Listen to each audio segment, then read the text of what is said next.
Hello students, welcome to Shiny Max. 8ஆம் வகுப்பு பயிற்சி 4.3ல் 6வது கொஸ்டின் பார்க்கலாம்.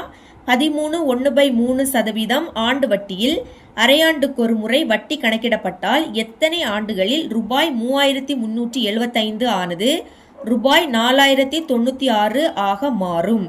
என்ன கேட்குறாங்கன்னா 13.1/3% ஆண்டு வட்டி. ஓகேங்களா? இங்க அரையாண்டுக்கு ஒரு முறை வட்டி கணக்கிடப்படுது. அப்போ எத்தனை ஆண்டுகள்ல ரூபாய் 3375 இருந்து ரூபாய் 4096 மாறும்னு கேக்குறாங்க. அதாவது எத்தனை ஆண்டுகள் அதை தான் கண்டுபிடிக்கணும். என்னோட மதிப்பு என்னன்னு கண்டுபிடிக்க போறோம். இன்னொரு விஷயம் ரொம்பவே முக்கியம். போன சம் வரைக்கும் நம்மளுக்கு கொஸ்டின்ல ஆண்டுக்கு ஒரு முறை கணக்கிடப்பட்டால் அப்படின்னு கொடுத்திருந்து, இங்க அரையாண்டுக்கு ஒரு முறை அப்படின்னு கொடுத்திருக்காங்க. அப்போ ஏ கண்டுபிடிக்கக்கூடிய ஃபார்முலா வேற யூஸ் பண்ணுவோம். எழுதிக்கிறேன்.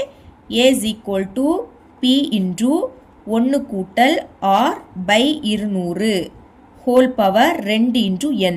இதுக்கு முன்னாடி பார்த்த ஃபார்முலால பைக்கு கீழே 100 இருந்து பவர்ல N மட்டும்தான் இருக்கும். இங்க 200 2 into N இருக்கு. இதை மறக்கக்கூடாது. இனி மதிப்பை பார்க்கலாமா?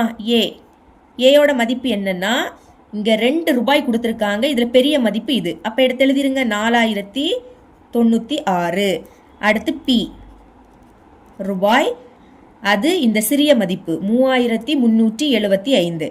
அடுத்து ஆர்னா வட்டி வீதம் சதவீதத்தில் கொடுத்துருக்கக்கூடியது 13.1/3. எழுதிக்கோங்க 13.1/3%.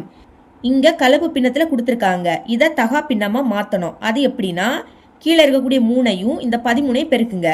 3ஐயும் 13ஐயும் பெருக்குனா 39. அடுத்து மேல இருக்கக்கூடியதை இதுக்கு கூட கூட்டிடணும். கீழே உள்ளதையும் இதையும் பெருக்கணும், மேலே உள்ளதை கூட்டணும். சரிங்களா? அடுத்து கீழே இருக்கக்கூடிய 3 அப்படியே வந்துடும். இப்போ கூட்டுங்க. 39ஐயும் 1ஐயும் கூட்டினா 40. பைக்கு கீழே 3 இருக்கு. மறக்காம அந்த சதவீதத்தை எடுத்து எழுதிக்கணும். இதுதான் ஆரோட மதிப்பு. பிரதியிடலாமா? ஏயோட மதிப்பு 4096 சமம் பியோட மதிப்பு 3375 இன்டு 1 இருக்கு. அடுத்து சென்டர்ல பிளஸ். இனி ஆரோட மதிப்பு 40/3. 40 எழுதிக்கோங்க. பைக்கு கீழே தானே 3 இருக்கு. அப்ப இங்க பைக்கு கீழே எழுதிடலாம். சரிங்களா? 3 இங்க 200 இருக்கு. அப்போ பெருக்கல் போட்டுக்கிட்டு அதை எடுத்து எழுதிக்கணும். சரிங்களா? இனி ஹோல் பவர் 2 into N. என்னோட மதிப்பு தான் கண்டுபிடிக்கணும். அதனால அதை அப்படியே வச்சுக்கோங்க. இனி 4096 அப்படியே வந்துடும். இங்க 3375 பெருக்கல்ல இருக்கு. பிராக்கெட்னாலே பெருக்கல்னு அர்த்தம். இங்க வந்து வகுத்தல மாறும். அப்ப பைக்கு கீழே அதை எடுத்து எழுதிருங்க. 3375 சமம். இனி இதை சால்வ் பண்ணலாமா? 1 கூட்டல், இப்ப இதை கேன்சல் பண்ணலாம். இந்த சீரவும் இந்த சீரவும் கேன்சல். அடுத்து 4 20. இது 4 எப்படி கேன்சல் ஆகும்? 1 4 4 I 4 20. இதுக்கு மேல கேன்சல் பண்ண முடியாது. அப்ப மேல பாக்கி 1 இருக்கு. கீழே 3 5 இருக்கு. சென்டர்ல பெருக்கல். அப்ப பெருக்கிருங்க. 3 5 15 ஹோல் பவர் 2 into N. அடுத்து 4096 இத 16 கியூப்னு எழுதிக்கலாம். 16 3 வாட்டி எழுதி பெருக்குனா உங்களுக்கு இதுதான் கிடைக்கும். அதே மாதிரி 3375 இதை 15 கியூப்னு எழுதிக்கலாம். 15 3 வாட்டி எழுதி பெருக்குனா இது கிடைக்கும். ஓகேங்களா? இனி இதை குறுக்கு பெருக்கல் பெருக்க போறோம். அப்ப பைக்கு கீழே எதுவும் இல்லாட்டா 1 இருக்குன்னு அர்த்தம்.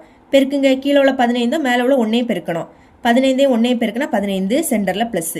இனி கீழே உள்ள 1ஐயும் மேல உள்ள 1ஐயும் பெருக்குங்க. ஓர் 1 1 டிவைடட் பை இனி கீழே உள்ள 2 நம்பரையும் பெருக்குங்க. ஓர் 15 15. இதோட அடுக்குல 2 into N இருக்கு. அப்புறம் இங்கே கியூப் இருக்கு, இங்கே கியூப். அப்ப பொதுவா ஹோல் கியூப் எழுதிக்கலாம். ஃபர்ஸ்ட் 16ஐயும் 15 எழுதிடுங்க. அடுத்து whole cube is equal to 15ஐயும் 1ஐயும் பெருக்குனா 16 பை கீழே 15 இருக்கு. Whole power 2 into N. இப்ப பாருங்க, இங்க அடிமானம் சமமா இருக்கு. இங்கே 16/15, இங்கே 16/15. இது சேமா இருக்கு. அப்ப அடுக்கும் என்னது? சமமா இருக்கும். 3 2 எண்ணும் சமம். ஃபர்ஸ்ட் 2 எண்ணை எழுதிக்கிறேன். அடுத்து இந்த 3 எடுத்து எழுதிக்கலாம். சரிங்களா? அடிமான சமமா இருந்ததுன்னா அடுக்கும் சமமா இருக்கும். அதனாலதான் 2 எழுதிக்கிட்டு சமம்னு எழுதிக்கிட்டேன். இனி என் தான் கண்டுபிடிக்கணும். அப்ப என்ன மட்டும் இங்க வச்சுக்கலாம். இங்க 3 இருக்கு, 2 பெருக்கல் இருக்கு. இங்க வந்துன்னா வகுத்தல். அப்ப பைக்குல அந்த 2 எடுத்து எழுதிருங்க. இனி இதை கலப்பு பின்னமா மாத்தணும். அதுக்கு நீங்க வகுக்கணும். மேல உள்ள 3 உள்ள எழுதிக்கணும். கீழே இருக்கக்கூடிய 2 வெளியே எழுதிருங்க. 3ல 2 ஒரு வாட்டி தான் இருக்கும். ஓ 2 2 கழிச்சு என்ன கிடைக்கும்? 1ன்னு கிடைக்கும். இனி புள்ளி வச்சுக்கிட்டு 0வை இறக்க வேண்டியதா இருக்கும். கலப்பு பின்னமா மாத்தணும்னா புள்ளி வைக்க கூடாது. அப்ப இதோட ஸ்டாப் பண்ணிக்கணும். இப்ப எப்படி எழுதலாம்னா ஈவு என்ன கிடைக்குது? 1. அதை சென்டர்ல எழுதிக்கணும்.